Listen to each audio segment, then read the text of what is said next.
नै त मसँग एउटा मतपत्र छ अनि हामीले पाउने मतपत्र पनि सेम हो। एउटा प्रतिनिधि सभा सदस्य निर्वाचन छ जसलाई हामी प्रत्यक्ष भन्छौँ है, र अर्को प्रतिनिधि सभा सदस्य निर्वाचन समानुपातिक भन्छौँ हामी, जुन कालोमा छ यो। सर यहाँ तपाईँले कुनमा भोट हाल्नुहुन्छ? अब आफूले इच्छाएको व्यक्तिलाई राम्रो अनि मान्छेलाई। यहाँ चाहिँ क्या छ नि, यहाँ हाल्दैछ यहाँ छैन, हाम्रो चुनाव छैन। छैन, उहाँको छैन, तपाईँको छ? हाम्रो पनि छैन, मेरो पनि रहेन छ? यहाँ छैन। टङ्क छ? ए च्यातिन्छ। तपाईँको छ कि छैन? छैन।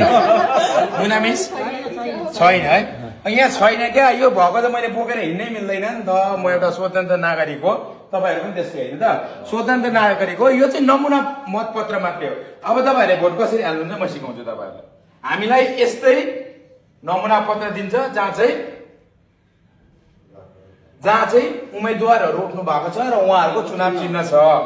अनि हामीले गएर आफूलाई मनपर्ने मान्छेको चुनाव चिन्हमा एउटा झ पाउँछौँ। हामीले त्यो झलाई इङ्कमा टेक्छौँ र यो घेरामा दिएको कुनै पनि साइडमा, जस्तै मलाई आइसक्रिम धेरै मनपर्छ क्या, आइसक्रिम धेरै मनपर्ने भएको कारणले गर्दाखेरि मैले यसलाई यहाँनिर चाहिँ एउटा इङ्क लगाउँछु।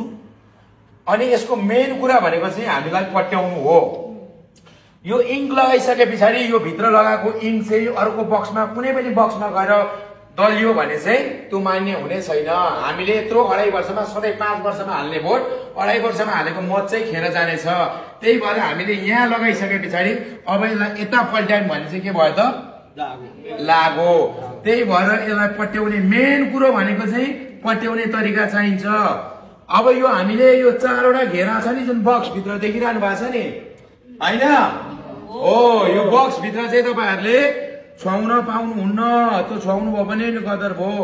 अब मैले हालेको यो आइसक्रिमको छेउमा मैले यहाँ ल्याइसके पछाडि यो झ लागेको मसी चाहिँ मैले यता बाहिरी सेतो पत्रमा पार्ने हिसाबले लाउँछु।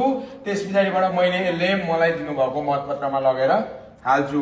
त्यस्तै गरेर हामीसँग अर्को समानुपातिकको छ, त्यसमा पनि म कहाँ हाल्छु त?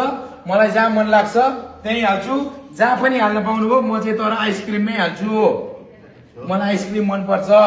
अनि यसलाई पनि मैले सेम, अब अघि हामीले त्यसरी पट्याएको थियौँ, अब यहाँ यसरी पट्याउँछौँ। अनि यो आफ्नो मतलाई सुरक्षित गरेर हाम्रो अधिकारको सुनिश्चित गर्छौँ। बुझ्नुभयो? बुझ्नुभयो नि? हो। अब यो भोट हाल्न जाँदा बाटोमा तपाईँलाई कसैले बाटो छिक्न सक्छ नि, पाउन सक्छ, काने खुसी गर्न सक्छ, हेलो दाजु नमस्कार पनि भन्न सक्छ। भन्नु पर्यो नि त दाइहरूलाई त नमस्कार। जसले जेसुकै भने पनि म पनि भन्न सक्छु। भोलि जसले जेसुकै भने पनि हामीले पाएको क्या अधिकार, यो हाम्रो अधिकार हो नि त।